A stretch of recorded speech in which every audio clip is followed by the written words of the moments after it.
Saudaraku, hari ini kita bicara tentang sesuatu yang sering dianggap sepele, sesuatu yang banyak orang tertawakan, padahal diam-diam dialah salah satu senjata paling mematikan untuk merobohkan manusia dari dalam. Godaan seksual bukan sekadar dorongan, bukan sekadar nafsu. Di balik itu, ada sesuatu yang jauh lebih gelap, lebih licik, dan lebih terencana. Karena serangan yang paling berbahaya bukanlah yang datang dari luar, tetapi yang membuatmu hancur dari dalam. Hari ini, kita akan membahas secara mendalam bagaimana godaan seksual itu bekerja, mengapa ia menjadi serangan rohani, dan bagaimana kau bisa bangkit sebagai pribadi yang jauh lebih kuat dari sebelumnya. Pertama, mengapa godaan seksual begitu kuat? Dorongan seksual adalah bagian alami dari diri manusia.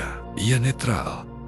Ia ada dalam dirimu untuk tujuan yang terhormat, membangun keluarga, menciptakan kedekatan, membentuk ikatan. Tetapi ketika energi ini diarahkan ke tempat yang salah, dalam cara yang salah, pada waktu yang salah, dan demi kepuasan yang dangkal, maka dorongan itu berubah menjadi senjata. Belajarlah satu hal ini. Tidak semua yang terasa menyenangkan itu menguatkan. Banyak hal yang terasa menyenangkan justru dirancang untuk melemahkan. Godaan seksual kuat karena ia mengakses titik paling rapuh dalam psikologi manusia. Rasa ingin dekat, ingin dicintai, dan ingin diterima. Ketika seseorang merasa kesepian, ketika hidupnya hampa, ketika ia tidak punya arah, maka godaan itu tidak sekadar datang. Godaan itu menyerang, dan disitulah banyak orang tumbang. Kedua, godaan seksual adalah perang rohani. Mengapa ini disebut serangan rohani? Karena ia tidak hanya menyerang tubuh, ia menyerang pikiran, disiplin, karakter, dan spiritualitas. Godaan seksual menghancurkan dalam 4 lapisan. Pertama, ia melemahkan komitmenmu. Seseorang yang biasanya kuat, disiplin, dan fokus, ketika terseret oleh dorongan yang salah, tiba-tiba bisa berubah. Prinsipnya goyah, standarnya turun, integritasnya pecah. Kedua, ia mencuri energimu. Energi seksual adalah salah satu energi mental dan fisik terbesar. Ketika engkau membuangnya sembarangan, kau kehilangan daya juang, kehilangan ketajaman berpikir, kehilangan motivasi, dan arah hidup. Tidak heran orang yang tenggelam dalam godaan ini sering merasa lelah, limbung, atau hilang fokus. Ketiga, ia mengikat pikiranmu. Godaan seksual bukan hanya tindakan, tetapi pikiran yang menggerogoti fokusmu. Ia membuatmu sulit konsentrasi. Ia menarik pikiranmu berkali-kali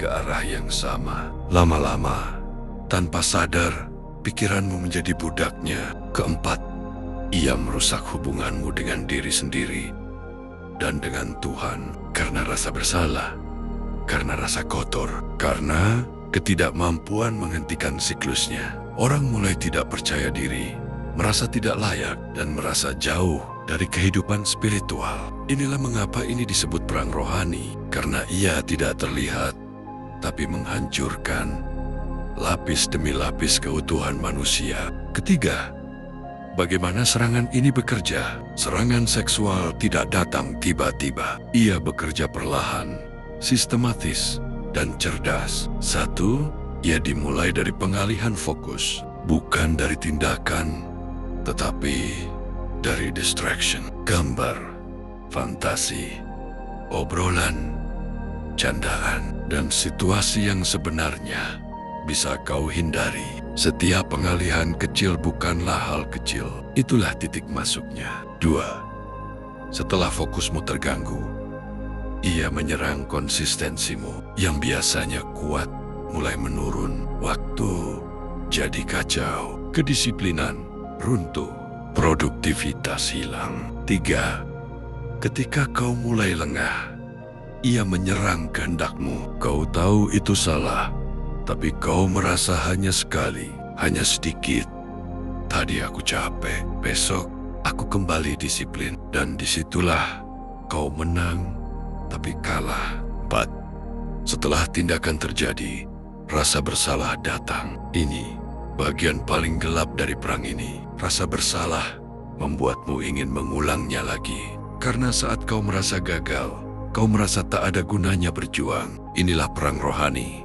Menyerang, membuatmu jatuh, lalu menyerang lagi melalui rasa bersalah, membuatmu tidak hanya jatuh, tetapi menyerah. Yang keempat, mengapa musuh ingin menjatuhkanmu lewat godaan ini? Karena ketika seorang pria atau wanita kalah dalam urusan ini, maka ia kehilangan kekuatannya. 1. Nafsu yang tak terkendali melemahkan visi hidup. Tanpa visi, hidup kosong, dan orang yang kosong mudah diperbudak oleh hal apapun. 2. Ia merusak harga diri. Setiap kali jatuh, seseorang merasa makin kecil, makin tidak layak, makin tak percaya diri. 3. Ia membuatmu mudah dimanipulasi. Orang yang dikendalikan oleh impulsnya tidak bisa memimpin hidupnya sendiri.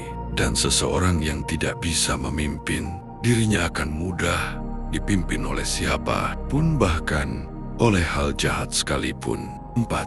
Ia menciptakan ketergantungan. Ini bukan tentang sekali dua kali, tetapi tentang terbentuknya pola yang sulit diputus. Dan pola itulah rantai yang mengikat jiwa. Yang kelima, cara melawan serangan rohani ini berhenti bukan soal kemauan semata. Ini soal strategi, spiritualitas, dan disiplin batin. Berikut langkah yang benar-benar bekerja. 1. Putuskan pintu masuknya. Godaan seksual tidak bisa dilawan ketika ia sudah menyerang. Ia harus dihentikan ketika ia baru mengetuk pintu. Hapus akses, jauhi pemicu, bersihkan timeline, lingkungan, kebiasaan, dan rutinitas. 2. Isi hatimu dengan hal yang membuatmu kuat. Kosong adalah musuh terbesar. Ketika kau tidak punya tujuan, nafsu akan mengambil alih. Penuhi hidupmu dengan visi, misi, tanggung jawab, latihan, doa, dan hal-hal yang bermakna. 3. Kuasai tubuhmu, maka kau menguasai jiwamu. Tubuh yang tidak disiplin tidak pernah bisa menghasilkan jiwa yang kuat. Latihan fisik, tidur teratur, makan bersih, semua itu bukan sekadar gaya hidup, itu adalah perisai rohanimu. 4. Bicaralah dengan dirimu setiap hari. Ucapkan, aku bukan budak nafsuku, aku pemimpin atas tubuhku, dan aku menolak serangan ini. Kekuatan spiritual sering dimulai dari kata-kata yang kita tanamkan pada diri sendiri. 5. Perbanyak koneksi dengan Tuhan. Tidak peduli apa agamamu, jika kau ingin menang dari serangan rohani, kau harus memperkuat rohmu. Doa, meditasi, ritual ibadah, ayat-ayat penguatan, pengakuan dosa, dan perenungan diri. Semakin kuat rohmu, semakin kecil godaan itu terlihat. Yang keenam, setelah kau menang, hidupmu akan berubah. Ingat ini, ketika kau mengalahkan godaan seksual, itu bukan kemenangan kecil, itu kemenangan terbesar seorang manusia atas dirinya sendiri.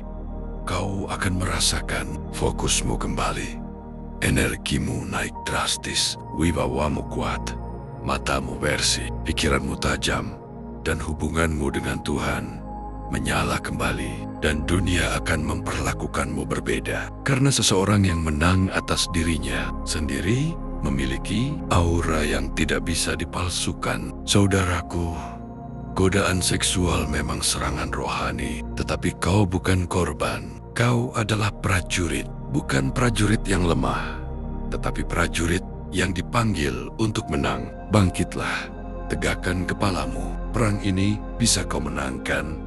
Dan ketika kau menang, hidupmu tidak akan pernah sama lagi.